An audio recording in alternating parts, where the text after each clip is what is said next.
by subsequent storms.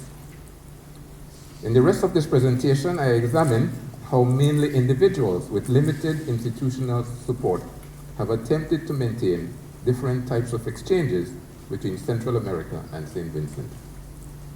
A form of continuity becomes revealed in the study of oral history and tradition on Gulisi, a daughter of Joseph Chatouillet, who found her way to Belize.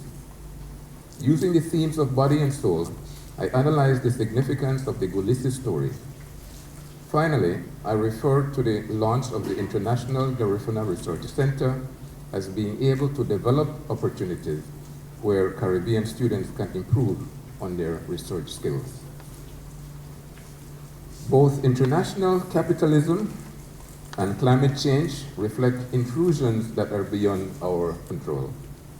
Let us explore what we can do that is within our control to generate people-to-people exchange and socio-cultural continuity over space and time between coastal Central America, coastal Central Americans, and St. Vincentians.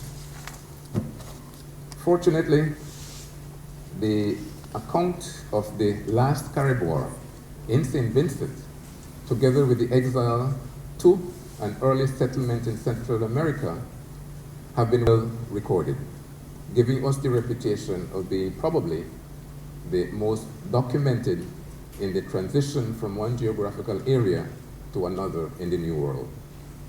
Among those who have contributed to the literature are a few, but I should mention Kirby and Martin from St. Vincent, and a few others. Adding to the cold narrative have been various efforts of the Garifuna themselves that reflect the deeply emotional feeling of suffering and survival that only those who are the products of the actual experience of violent deterritorialization can best describe. One of the best examples using the medium of drawing is the picture taken by world-famous Garifuna artist Pen Cayetano, depicting his imagination of the last embarkation from Palacio on the way to Central America. Again, this was one of the slides of Pen's drawing, and unfortunately we can't see it, but it is a very tear-jerking imagination of the last embarkation from Palacio, where we were earlier today, to Central America. I strongly recommend that all Garifuna people everywhere place in their living room a copy of this painting from Pen Cayetano. Indeed, to all of us in Central America, St. Vincent, or Yurume as we fondly call it, remains our Mecca. It's a place to visit as an effort to see from where our ancestors were driven away. In their popular monograph on the events leading to the exile, Kirby and Martin described such an emotional visit by the father of a Belizean then working with the University of the West Indies campus at St. Augustine, Trinidad and Tobago in the 1960s.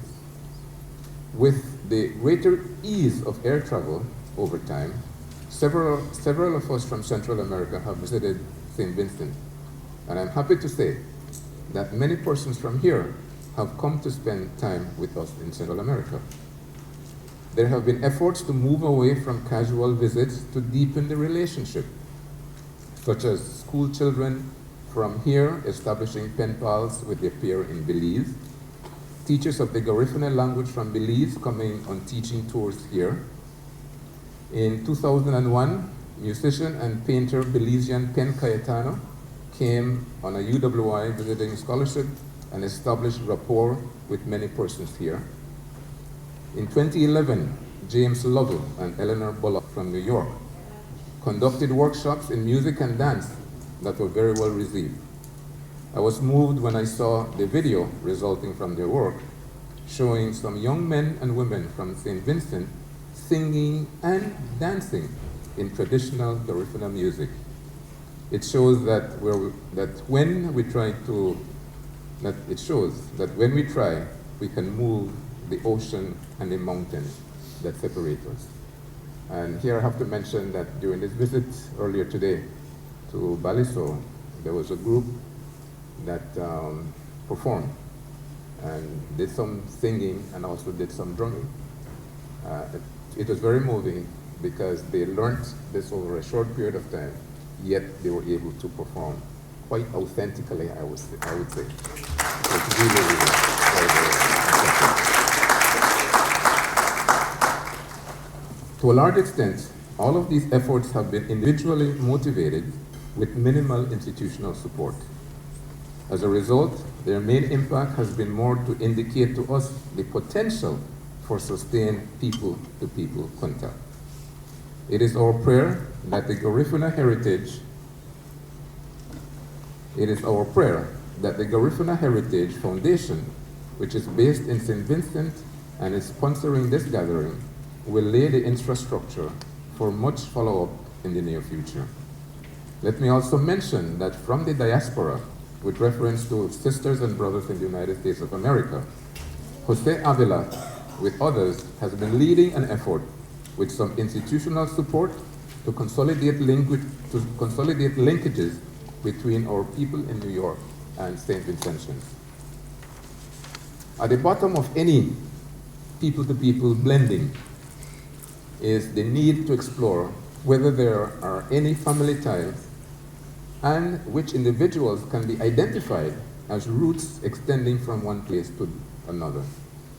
This was exactly the question that I sought to unravel in the late 1998. Being aware of the rich folklore among our people in Belize and strong currency of St. Vincent in our oral tradition, I wanted to know whether there was anyone in Dangriga, the largest Garifuna community in Belize, who might have heard about their own family ties extending to St. Vincent. This contrasts with Gonzalez's assertion. Gonzalez is an anthropologist, and I quote from a footnote that Gonzalez mentioned in her 1988 volume about doing ethnographic research among the Garifuna in Central America. And she says, I quote, "Genealogical investigation has been frustrated in the extreme. Time depth was shallow, and no informants could tell me about relatives more than 4 generations removed from them. And most of these people did not know the names of more than one of their great-grandparents, usually their mother's mother." I mention this because this is a statement by an anthropologist visiting us and telling us that we are shallow in our genealogical reckoning. My experience is that this is completely the opposite, and that we have depth, a lot of time depth in our genealogical information. And this little story that I'll be giving you some insights from is an example of what this genealogical depth is about.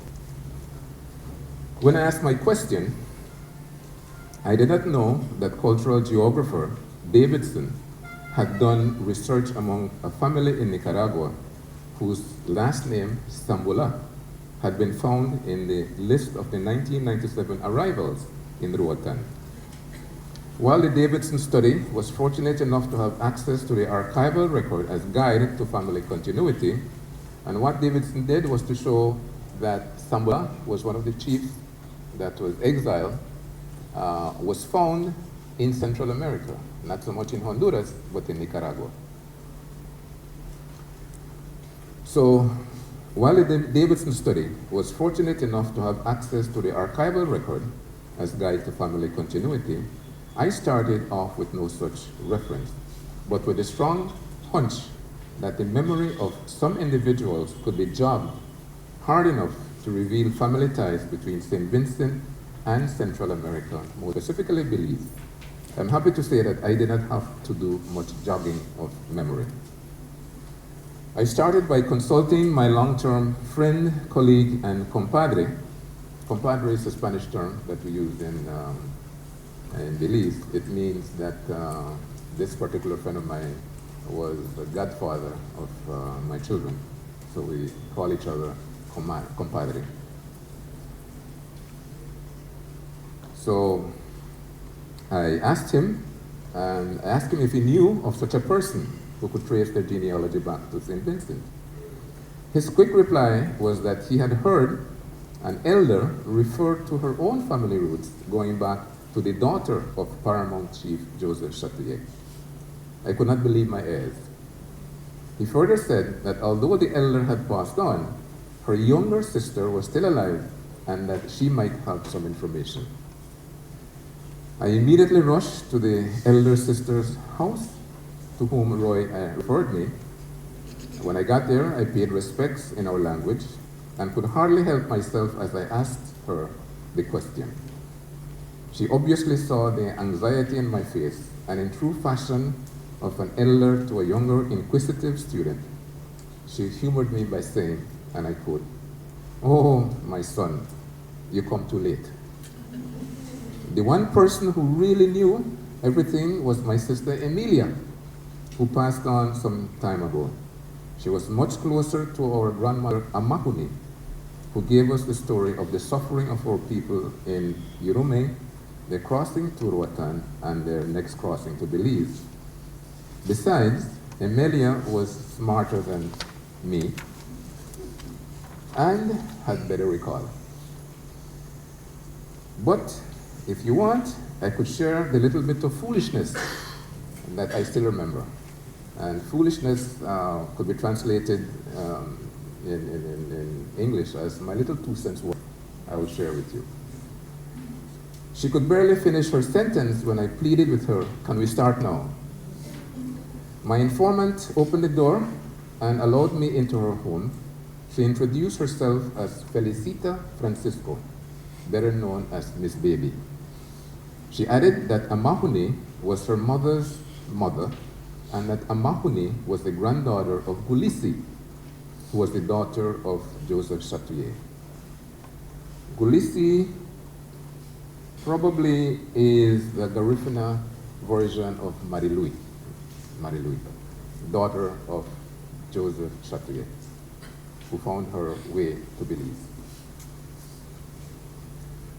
Through her short and concise introduction, Mrs. Francisco gave the major answer that I was looking for. I should add that from the very first time that we spoke with Mrs. Francisco, she made it plain that she saw my interest in collecting her information as a unique opportunity to record what her great-grandmother, what her great-great-grandmother had given her. Gulisi wanted to make fully certain that her descendants, and indeed the entire Garifuna nation, became aware of the suffering and survival of herself and her children, and that they, and this suffering were sacrifices made for the survival of all Garinagu everywhere. Here I have to pause to say something on how I became sure that Mrs. Francisco was really what she claimed to be, a great-granddaughter of a daughter of Chatouillet. This is germane to the larger issue of validity in scientific inquiry in using oral sources. And I should also mention here that part of the reason why we in the Caribbean don't make more use of oral tradition, oral history, is that we don't feel comfortable about it because we cannot validate it. That's because we've been trained only to look at archival or at books. The fact is that in oral history, you can validate your sources. There are ways of triangulation. You can validate your sources, and it is as scientific as historical information from books. In Africa, there is a lot of use done of oral history because most of their history was written before the white man came to write his books. So there's a lot of information there on how to do oral history, how to validate it, and there should be this kind of exchange between us in the Caribbean and our colleagues in Africa to learn on methodology. So, so I wanted to find out if Mrs. Francisco was on the ball. My main form of confirmation came from asking several of the descendants that Mrs. Francisco identified whether they had heard about their direct links to Gulisi. Many confirmed that indeed they had heard so, although many did not know how the relationship exactly was. I should also mention that I know the communities that Mrs. Francisco mentioned quite well, giving me a fairly strong intuitive conclusion that there was much fact in what she said about and the sources that she was divulging. In doing oral history, one's grounding in social anthropology, especially ethnohistory, is essential to do the task of triangulation so necessary to establish validation. Finally, for those who want bibliographic references about my Gulisi story, and this has been published, and I list some references here. And I am assuming that this address is going to be available so that the people can read it. So let's start off with the soul. Remember this topic that says continuity in body and soul between the Yurume and St. Vincent. So let's start off with the body, with the soul. In my use of the term soul, I extend from its use in Garifuna spirituality to refer to the primary core of a given socioculture. Other synonyms include soul as a genre of African American music. There's that kind of music, soul, because it has soul. What is soul? Soul is what is listening to, it gets into you. Other ways of saying it is the gist in English, which is not really as soulful as soul. Eje in Spanish, or in Garifuna, letima timat. Even as I say it, letima timat. It's the real thing, the gist. Or simply, what makes one tick. While earlier I had referred to Afrugu as part of an individual, I'm now making a jump to the worldview as collective Afrugu, as collective Afrugu for the Garifuna nation. From the oral information that Gulisi passed on to her children and grandchildren, I make brief abstractions about the internal structure of the society and interethnic relations, as well as the domestic economy that prevailed during the time of Gulisi in St. Vincent, as well as in Honduras, because she crossed from St. Vincent to Honduras. It is necessary to deviate slightly to use written history as backdrop to better appreciate Gulisi's account. She got married at the age of 24 in the area of Trujillo in present-day Honduras. Since the Garifuna arrived in Honduras in 1797, and if we assume that she would have gotten married shortly thereafter, then we could further assume that she would have been born in the 1770s here in St. Vincent. You will recall that this was the period when the hostilities between the British and the Garifuna shifted from being intermittent to accelerating to the state of full-blown war between 1772 to 1796. Gulisi then grew up in these very delicate times, especially aggravated by her father becoming the leader of her people in war. She would have had to move from one hideout to another as she became an early witness to the deprivations, to the killings, and overall dislocation of war conditions. Even before the intensification of war, there were well-drawn measures of stratification with which Gulisi had to deal. At the highest level, the British, who used their slaves as scouts to identify the whereabouts of the Garifuna, were the enemy of the Garifuna. And here, and this came from Gulisi about her awareness, knowledge, that they would have to move, sometimes in caves, sometimes in hideouts, and that when the British came, they were invariably preceded by their scouts, who were their African slaves. The result was that there was a wedge driven between black Garifuna and other blacks, and this wedge exists up to now. In Belize, for example, between two black people, but one was used to attack the other black people, which is the Garifuna. The same thing existed in Guyana, where a similar kind of situation, where Amerindians were used to go out and catch runaway slaves, African slaves.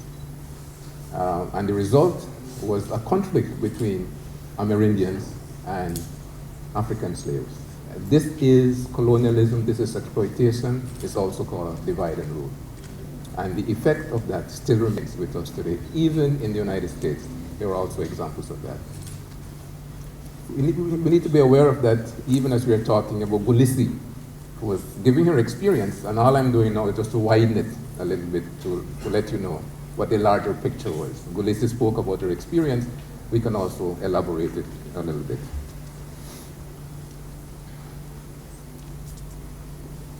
Okay. Gulisi's account of interethnic hostilities extended to her experiences in Honduras. Her reason for commandeering her sons to leave Honduras and settle in Belize, probably during the 1840s, was that she was being harassed by the Spanish authorities. Because she was from St. Vincent, the authorities suspected her of being a spy.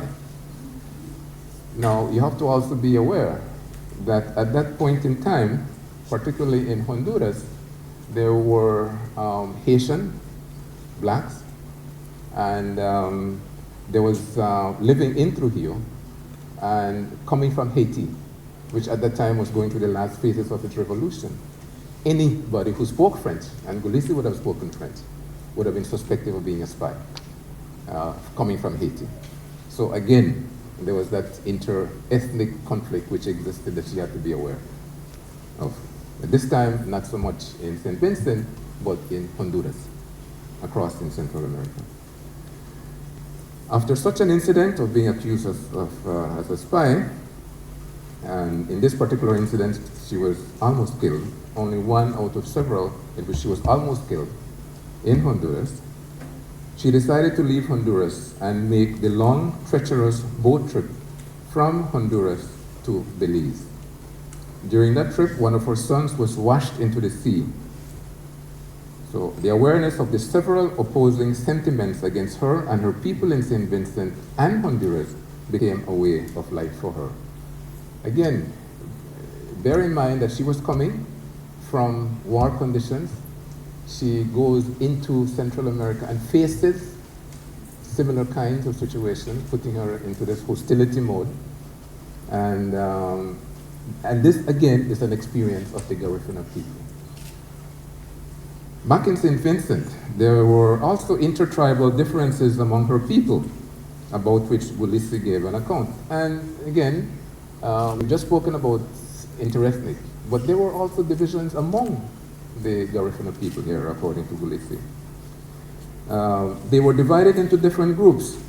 Some were called the Oreyuna, some the Awawaraguna, some the Oligin, and Masiragana, Habaruguna, and Sarawina. Some were well known as good fighters, while others were lazy and cowards. Others were clearer in complexion, while others were filthy in their public health. The most hardworking were the Oreyuna. These subgroups were also exogamous, with restrictions against intermarriage being maintained among them. Now this is where, again, it pays to know your geography. A lot of these names, looking at them, you start seeing what they're trying to say. Oreyuna, for example, could mean people from Oya, which is in present-day St. Vincent. And again, you can go looking at them closely, and you can start making associations with situations, geographical locations here in St. Vincent, using this oral information from Gulisi. And the fact is that in the written history, there are explanations, for example, of chiefs among the Garifuna, living in specific geographical areas, and that what Gulisi is telling us that not only were the Garifuna living in different locations, but that there was animosity among them, which is normal. One nation is going to be divided into different groups, and it's good to know that. And so Gulisi comes up with this kind of information, which the book doesn't. This is when a person is speaking, and you can get from that person lots of information that you wouldn't get from the books, such as interpersonal relations. In terms of socioeconomy, what do we learn from Gulisi? The Garifuna were self-sufficient for most of their daily needs. They grew their own food, consisting mainly of cassava, from which they made their own bread and wrapped it in wild leaves. they made their own cloth from cotton and the bark of the gurumerue tree. Again, you pick up on linguistics. They sold what they grew to get cash. Mrs. Francisco, my informant, recalled seeing one of the coins called chongwa, which Gulisi brought from St. Vincent to Dangriga. That I would have liked to see, but again, it probably got lost as a family heirloom. So not only are people coming, but they also brought things like this coin in Gulisi's possession that found its way to Belize. The heightened emphasis that Gulisi gave to providing full details about life in St. Vincent, according to Mrs. Francisco, was to ascertain that her descendants never forgot about St. Vincent as the crucible of their identity as a nation. She would wake the children late in the night to repeat to them the saga of St. Vincent and end with the scolding, and I quote, "You grandchildren and children cannot forget the hard times that my family and I underwent in St. Vincent. I will do all that I can to make sure that it becomes fully engaged, fully engraved in your memory for life." End of quote. She did this. She would wake them up in the morning, late in the night. "Come, listen to the story. This is what happened, this is what happened." And the reason why is because you're going to lose it, and you'll be losing your information about yourself and your people. I think more grandfathers. Grandmothers always do it, but not so much grandfathers. So I think both grandfathers and grandmothers need to do this, to wake your grandchildren early in the morning and tell them, this is what happened. Please, put it into your CPU that it remains engraved. So let's talk about the body a little bit. We've spoken a little bit about the soul. Gulisi's admonition to her children and grandchildren not to forget the epic struggle and survival that formed them is a fitting introduction to the body as the counterpart of the soul. The framework that gives substance to the soul is the body. I have selected genealogy as an often used expression of the body within the family network. When any two Garifuna persons meet for the first time, they immediately ask questions about each other's genealogy. The frequencies by generation seen in Table 2 are a shortcut to understanding the spread of some of Gulisi's offspring. Again, the table is fairly explicit. I'll just talk about it a little bit, in that we were able to identify, remember that Gulisi has something like 13 sons. One got washed away when she was moving from Honduras to Belize, so we're talking about 12 sons. We were able to identify by name 3 of those sons. The rest, which would be 9, we got information about 4 in terms of descendants, but there is information to be gotten about the rest. This is where something like the research center, which is to be started here, could help, because you need information from here now as well as information from Central America to be able to track those descendants the same way we've been able to do for 3. And the names are, good to hear good Garifuna names, Marugufino. Marugufino was the first one. The other one, no longer a Garifuna name, is Emmanuel. It doesn't have that ring of Marugufino. Emmanuel is an English name. But the third one that we were able to identify was called Meriwa. Meriwa. Again, this information is in the paper. So we can highlight some ethnographic analysis forthcoming from Table 1. The first is that the son with the largest number of descendants, 72 out of 207 that we were able to collect, is the first on the list, Marugufino. It is not surprising that he was Mrs. Francisco's great-grandfather, about whom she had gathered the most data, as you would expect. So that my informant was collecting information about her family tree. And so she was able to get